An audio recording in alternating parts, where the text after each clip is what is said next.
Oliver from Rugby League, in my opinion, here, joined today by Rugby League author and the founder of Dan's NRL Collectibles. Dan Payne, how are you today? Yeah, good, thanks. How you going? Yeah, been all right. Obviously, we are talking a bit before about we're currently in lockdown, so there's not a whole lot we can do. But I believe you've still been keeping relatively busy in the rugby league world, which is good to hear. Tell us a little bit about what you've been doing. Oh, just doing a lot of stuff on my website. Like because of the lockdown, I couldn't go over. I'm a surveyor offshore, so the day before I was meant to fly out. All right.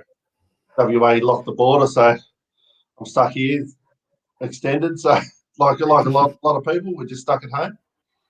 Yeah, that's it. That's it. Well, before we get into what you're currently up to and stuff in the more recent years, I reckon we give people a little bit of an insight as to how you got into the card collecting game originally and really how this all started and obviously ended up spiraling onto Dan's NRL Collectibles and the books you've written. So, yeah, tell us a little bit about how you got into this all.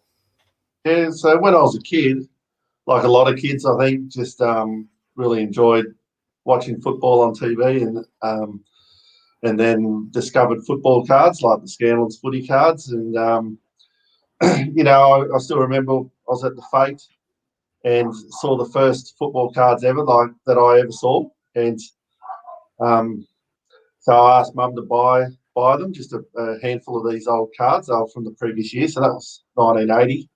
Yep. And the cards were from the year before. And there weren't really many cards after that. So about 1986 is when I really got into them. So I was buying packets and that sort of thing. And a bit later on, about 87, 88, I used to buy like this other kid's father's collection. So I was getting these football cards from the 60s and 70s. And, it's the first time I ever saw them. And he would bring in a packet like this. And I was giving him my $2 lunch money. So I wasn't eating any lunch, but I was growing this collection of footy cards. And I remember each time I got them was like a gold mine. Like it's like the first time I'd ever seen these old Scanlon's football cards, and a lot of the players I'd never even heard of. And I sort of do remember like coming forward to when I wrote the couple of books on football cards. I remember, at that age, trying to work out what year these cards came from and everything. Like there was no information there at all, especially back in like the early 80s or 87, 88. Yeah, so I was really fascinated by them, and all the different changes in jerseys. I remember Penrith had a really, really weird jersey, and it was just I found it really fascinating.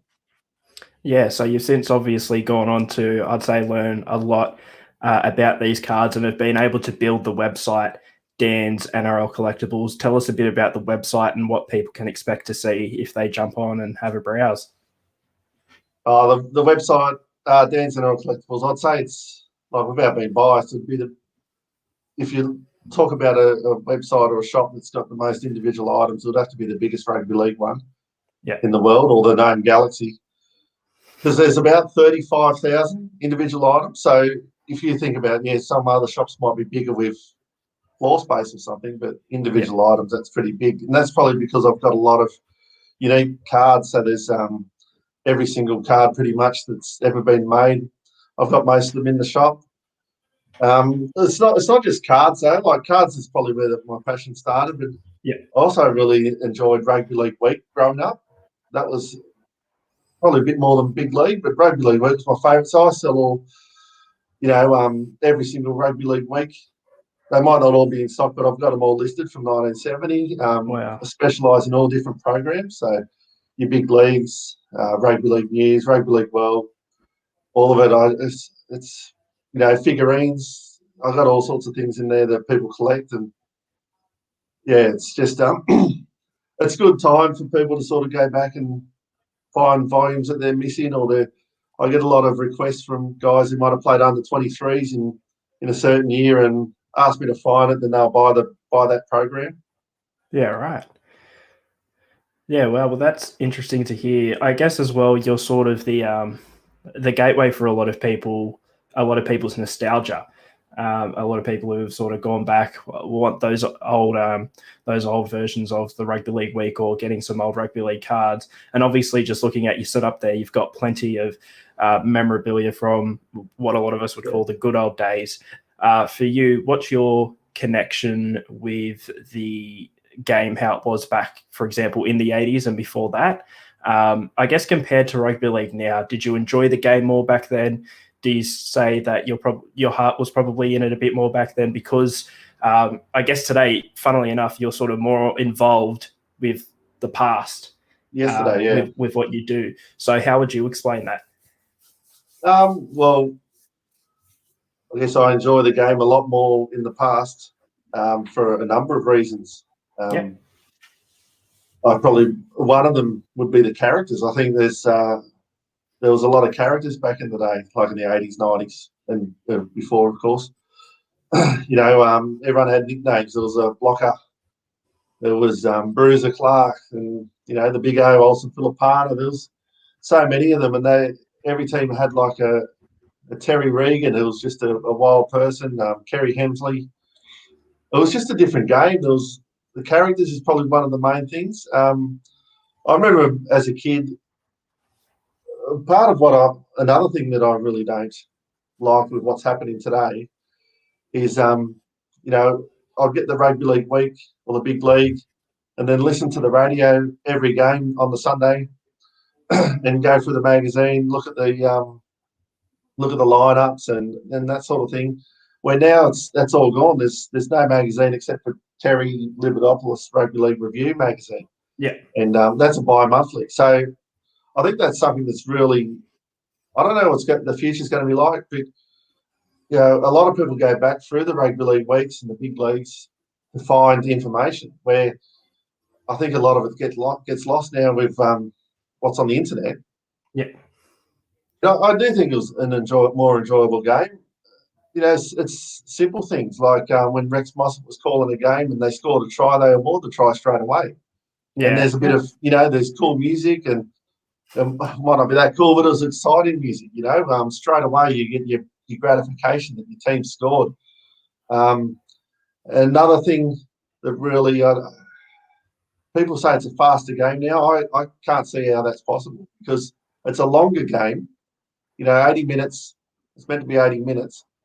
I don't know how long they go for. They go for a lot longer because you're waiting around for a try. When they take a drop out, they wait to the last seconds. To pack a scrum takes ages to pack a scrum. To get off the tackle player takes forever. Because I watch a lot of the old footage, but especially the 90s, I'd say would be faster than today. Yeah. And more enjoyable, free flowing. They didn't, when they made a tackle back then, they got off the plate, played the ball. I think the tackle seems to be 2 seconds longer now every tackle. I'm sure I'm not alone with this. And they all say it's faster. I just don't see that. No, well, most people that I've spoken to, and I've seen a fair bit of footage from the 90s myself, a lot of people do agree that the mid-90s was probably the height of rugby league in Australia. Obviously taking away the Super League war and everything that happened with that, but on the field, sort of the on-field product was the best that it's ever been. Why it was targeted, because it was so good. The product was so good. I'd say it's light years above what we have now. Yeah, and I guess mid-90s. Yeah. Well, I guess in a sense the game has gotten faster, but it's gotten faster than it was, for example, 10 years ago or 5 years ago, for example. It's faster than it has been recently. Yeah. And I think that's what a lot of people are missing out on when we say the game's gotten faster. It's not necessarily the fastest it's ever been, but in terms of recent years, I think it is. You do bring up the Rugby League Review magazine from Terry Liberopoulos, a good friend of ours. He's also heavily involved in Greek Rugby League as well. Tell us a bit about what you have to do with them. Yeah, so it was about the time I published one of the card books. I think it might have been the 2012 card book. And it was. And he asked me to, well, he did a book review for me because he's good like that. He helps people, he promotes people who put effort in and publish books or whatever, And then he asked me I wrote a story the following edition. And since then, I've been writing a story well, it used to be monthly, and now it's bi-monthly. But now I've written a story pretty much every magazine for about 10 years. There's a couple of times where I didn't write. He was probably, I think it was when it was filled up with World Cup stuff, or because the magazine is actually, I've got a copy here. It's sort of similar to Rugby League Week was back in the early 90s and 80s. You know, the big size and the back there is, I got the full size. Thought I'll throw that in there. But it's a great magazine because it covers the NRL, it covers country rugby league, international rugby league, where it's growing, not just Greek, all over the place. I've also done a couple of stories, like I guess like a journalist would have done back in the days. I took my son and we went to Reball in PNG, and we covered the Cocoa Nines tournament there, which was really exciting. And a couple of years ago, did one on Thailand, the Asian Nines tournament there as well. So that was exciting. So it's something different. I never thought I would have got into, but the more things you do with a particular sport like yourself, like doing rugby league, you never know what doors are going to open, and you end up doing things that you never thought you would have done.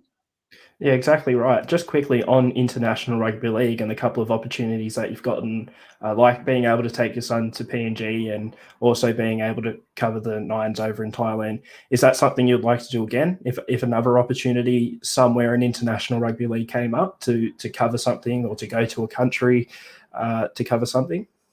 Yeah, definitely. I was sort of getting involved with NRL Asia at one stage, and this COVID has all sort of, squashed all that, and got involved with some of the guys there. And Tas Batiri's still heavily involved with international rugby league. So, definitely. I think it's always good to be involved somehow. And I think even if all you can do is promote, like if you can promote it, that's a good thing as well.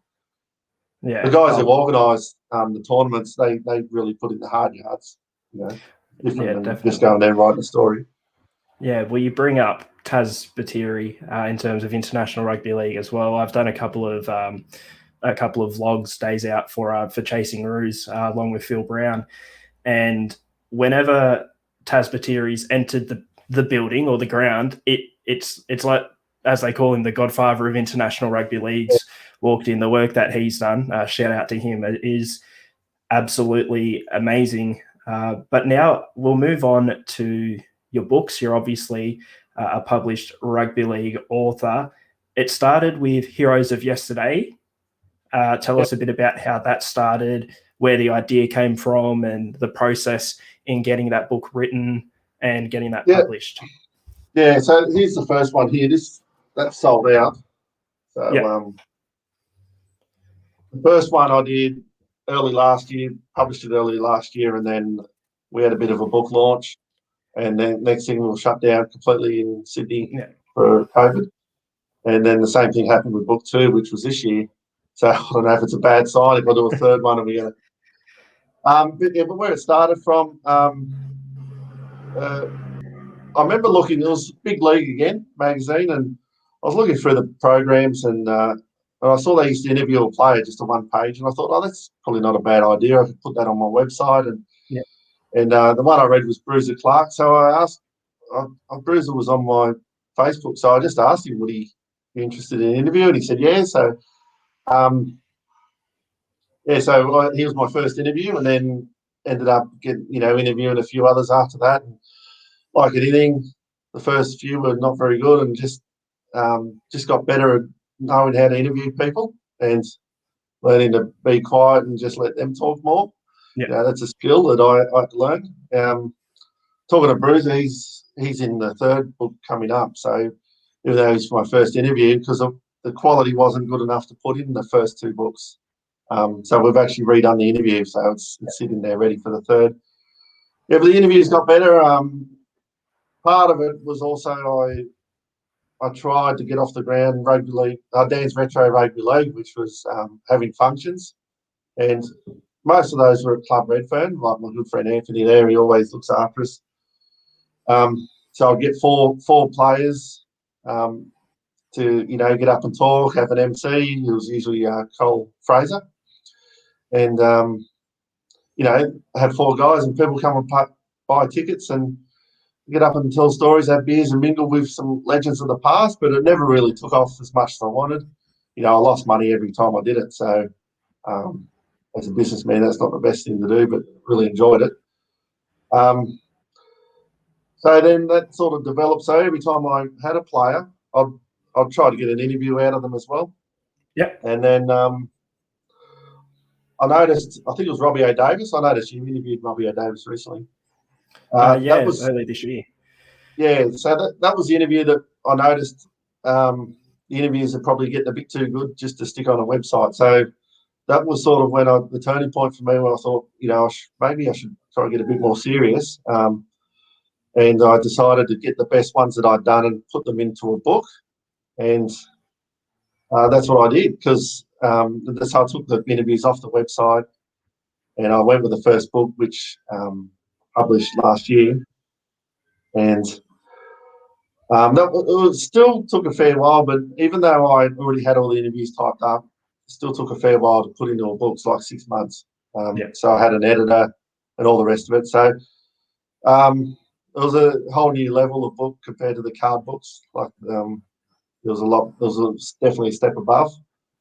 And and then book 2 was pretty much the same mold. It was basically the same story. 30 interviews, and I like to keep, rather than like a biography for one person for a full book, I think if you have shorter versions, you keep your audience captivated a bit more. They finish the interview and they know enough about the guy. You don't have to know enough that you know every intimate detail, but you know enough, and there'll always be things in there that, I didn't know that about him, or that sort of thing. So, like in book 2, there was some revelations, like Billy Smith drove the St. George Dragons the Penfolds bus into a lake and came back to the party and told them what he did. Like he actually jumped in the lake, but I won't spoil the story, but that was part of it. And, and Greg Cook came out, but he gave his side of the Bob Cooper incident that was very vicious. And, that was the first time he really came out about it. Bob Cooper came out about it in the Sydney Morning Herald. I remember reading that maybe 10 years ago, and I always thought, geez, that'd be interesting to have the other side of the story. And then just through chance, I think I got it, because I only got to Greg Cook because I'm friends with Graham Foe, and they were front row partners at Canterbury and Illawarra. So I think it is all a bit of a journey, and you just I try to keep a good rapport with people. So people know I'm not going to say anything bad about them, or just keep it pretty good stuff, and get referred to other people, and it just builds like that. Yeah. So for book 2, as you did for book 1, you had a book launch, and myself, on behalf of Footy and Frothies, was able to come along with a good friend of both of ours, Trev Smith, and have a chat to a few of the guys. If you want to see any of those videos, they're on the Footy and Frothies Facebook page. You could check that out. But you did also have a film crew there who went through and did some interviews and got some high production shots of the evening. Tell us a bit about how you got those guys involved and how that video turned out and where people can go to watch that. Yeah, so Matt Pollock, he's a Facebook member in my his NRL Facebook group, so you'll see him there. But he runs the company, and he just asked, he offered, he said he really likes what I do with the retro rugby league stuff, and wanted to help out. So he helped me out there for free, and I'm very grateful for it. So we had a couple of guys. So it was his idea, some of the ways that some of the questions that we asked, because I was originally just going to ask each player one question, and he said, no, you should really ask a few. So, and that really noticed the difference from his foresight with that, that it turned out so much better. Like, the guys are very professional, and so we had one guy in the bar area, sort of just capturing people when they didn't realise. So it's like pretty natural, and we had the interviews, and I ended up doing the editing myself for that. I really enjoyed it. I got all the footage and I bought the software and just had to go and put a bit of music, and I really enjoyed it. It was meant to be an ad, but I made it 40 minutes, so it's probably another project. I might make a shorter version later on. See how we go, but yeah. Yeah, well, it was definitely a great night. I know for us who came out and got to mingle with a few of the older blokes. Hopefully, fingers crossed, we will be able to all get together for a launch for the third book that you're currently working on. Tell us a bit about the third book. Who have you got coming on? Don't give everything away, obviously, but tell us what you can about this third book. Well, the third book, I can't say it's going to be better or worse. It's going to be the same quality. But we've got like Olsen Filipina. So he talks about his what happened with him and Wally Lewis and why he played so well in those tests against Wally Lewis, where he came from reserve grade. It's fascinating. I didn't know the story behind that, so that's interesting. Who else have we got there? I believe David Lydiard. He said on the interview a couple of weeks ago. I haven't interviewed David Lydiard. He's down for one later on. I've just got a blank now. No, tell you the thing. I can't remember. Right. Bruiser Clark. So Bruiser Clark's in there. But it's the same again. It's going to be a lot of people and a lot of stories that we haven't heard before, that told for the first time, and like I think because there's a couple that are maybes as well, which I've been thinking about, like Johnny Lewis. I'm going to ask him his involvement training different players and who he thought were the gun players and who could have been better or who could have crossed over to boxing. Yeah, so Peter Tunks, who came to the book launch as well, so we'll get some stories out of Tunksy, and he's always good for a story. Another real good one, which I thoroughly enjoyed, was Ian Roberts. He's been acting longer now than he did play football. So time goes by, doesn't it? Yeah, it most certainly does. And I guess now we will get to, I want to say, your baby, something that has blossomed into an amazing community online. 25,000 members of the Dan's NRL Collectibles Facebook group. I know personally I love going on and seeing the photos of the old players from your website, but I also got my dad to join about 6 months ago because he's obviously older. He used to play under 23s for Penrith in 82. And since joining, probably at least once a week, he'll tell me about one of his old teammates who he's connected with through someone's comment or something on your page and realize that they're in the group too, or you'll see players that he used to watch growing up. So he, as an older bloke and a rugby league fan, he absolutely loves it. It's a great community. And personally, I think it's great that a lot of the old players are a part of the group as well. Tell us a bit about the foundation of the Dan's NRL Collectibles Rugby League group and what people can expect if they join. Yeah, well, the foundation was just another way to promote my business, really. But it's turned into something a lot bigger than that. Like a lot of people are on there that don't even know I've got a business. Like it shows how poor I am at marketing, actually. Like your father sounds like the perfect sort of person we have in there. There's so many guys who played at all levels. Of course, there's a lot of first grade players. There's a hell of a lot, and a lot of them are quite active, talking and stuff like that. And I think a lot of that is we pretty much get rid of idiots really fast. So if someone comes on and just says something smart to say about primarily a first grade player, I don't think there's any need for it. So not even one morning usually, we just get rid of them. I think another very important part of it is not some good admin. So Luke Johnson does a great job. He's always on there, and because people get busy, I get busy. Yeah. He gets busy. He's got his own personal life and stuff, but he's always getting involved and keep things going and trying to keep his sanity at the same time because, you know, he gets inundated with people asking for, can you get a photo of this guy or that guy? So we've got Chris Atkinson. Yep. So he does a bit of trivia. He came up against David Middleton on the footy show.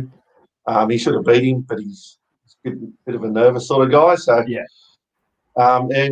And Kayla as well gets in there sometimes with a controversy corner. So we've got those, but we also we don't mind letting other people sort of put stuff up as well. So Yep. I think it's important to get people involved. You know, so as long as they don't get over the top or something. But you know, it's good to have other people involved. It's creates a bit of community, and some people get a bit of a buzz out of you know. They might get a bit of a message back from something they say from one of their heroes from back in the 80s or whatever. So I think the community is a big part of it. You know, it's good to have a good community, and you need, like, I think you definitely need rules for something like that. Yeah. Yeah, and I generally don't like talking to idiots at the best of times. So if they want to come on and just be an idiot, I'll just kick them straight out because I don't think I'd rather have 1,000 good guys and get rid of a couple of idiots. That's no water off my back. Yeah. Well, And I think that's a secret, actually. yeah. You know, you got to be tough with some things, and you can't be always making the popular decision. Because a lot of the times the quiet ones are the ones you want to look after. Yeah. That's it. I'm interested to know, because there are so many ex-players from different grades from back in the day in the group. Was that a purposeful thing from your or Luke's end to try and get those blokes to join, or was it just sort of a natural thing, maybe because they were getting tagged in a few posts or something along those lines? I think it was a natural thing. Yeah. Yeah, definitely. It's just progressed, and yeah, we try to, and once they're in there, we try to have it so they don't get abused. Yeah. Yeah, we've had, like, I've you know, like a good example, I was up with Robbie O'Davis, and I just got him to sign that book one, like a few copies, and had a photo, and then driving around, and the next thing he's messaging me because these guys are calling him all sorts of names. It's like, I just don't understand that. But, you know, part of it, we can't always see everything. So, you know, it's good if someone just reports it or, yeah, but they don't last long, people like that. But I just find it a bit of a shame. Yeah. Yeah. Especially, I guess, with the page being, I guess, so centered with looking at the past and players who have come before. It's not like they're playing today and can't, you know, pick up their form or whatever. Should people really still be harboring that type of hatred and anger towards players who played 20, 30 years ago? Well, it changes nothing.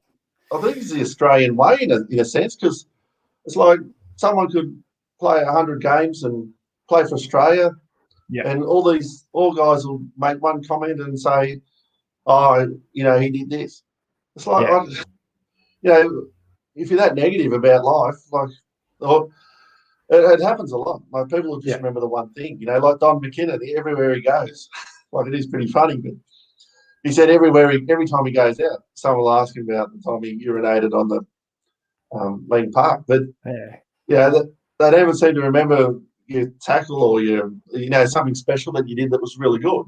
Yeah. But it's just, I just think it's just how it is, and but we try not to put up with too much. But I understand sometimes some nights guys have probably a few drinks and say a few things, but you know, but if people are particularly rude, just remove them. That's the best way. Yeah. So, Dan, before we finish up today, let the people know where they can go if they want to purchase a copy of, well, book 2 for now, because book 1's been sold out, or if they'd like to join the Dan's NRL Collectibles Facebook group, I guess what they can expect, but also how they should be acting. Yeah, well, I think we've covered that with the acting.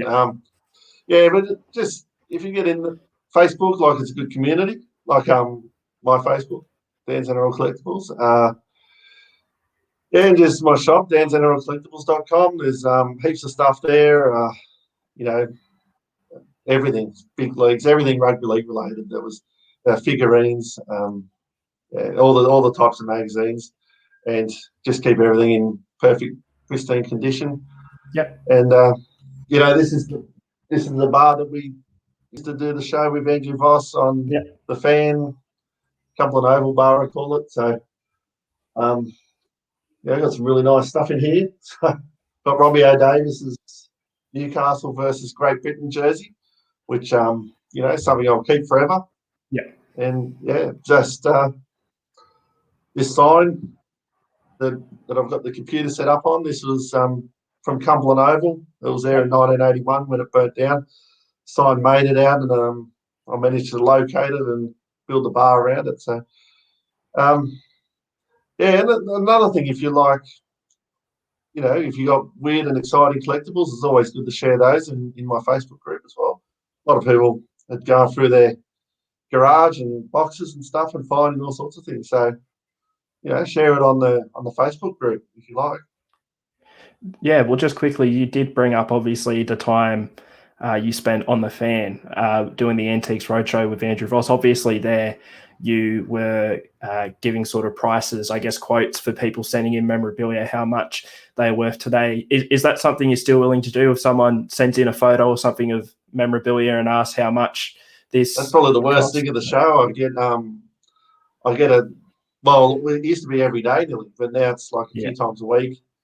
I don't mind it, but it is a bit wearing because people just want to know what it's worth. And I think, I don't know, it's very subjective.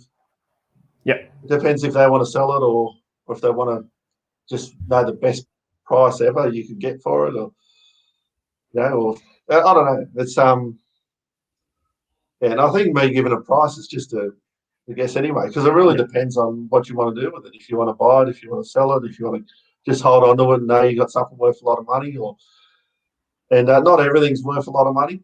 Yeah, that's the other thing. And I think I've sort of deflated a few people's, not ego, but what's the word? They've been disappointed with what I've told them, especially jerseys, because I think rugby league things should be cost more, but like American football things over there are really expensive, but in Australia it's still really cheap. So I don't know, I think probably hold on to stuff, and if the sport keeps growing, and it might be worth more in the future. Yeah, well, I mean, for example, the jersey I'm wearing right now is the 1996 Wigan Warriors jersey that a mate of mine actually picked up for $5 from the local Vinnies and asked me if I wanted it. So, that's a relatively old jersey, and that was only $5. So I feel like a lot of people's perception is that the older it is, the more it's worth. But that's but obviously it could be worth more than that too. Like, just because that's what you paid for it doesn't mean it's worth exactly. it. That's another thing I really don't agree with. People say it's only worth what someone's willing to pay. Because that means it's the buyers who's got all the power, which I don't agree with that. I think the seller's got a fair bit of power too. You don't have to sell. It's yeah. Well, anyway, Dan, I want to thank you so much for jumping on today, telling us a bit about your amazing story in rugby league. As we were talking about, if you want to sort of relive the glory days a little bit and possibly have a bit of an interaction with some of the older players over some old posts, head on to the Dan's NRL Collectibles Facebook page, join the group. And again, go to dansnrlcollectibles.com to check out the 35,000 individual items that Dan has there. And other than that, Dan, thank you so much for jumping on. Okay, thanks for having me. Appreciate it.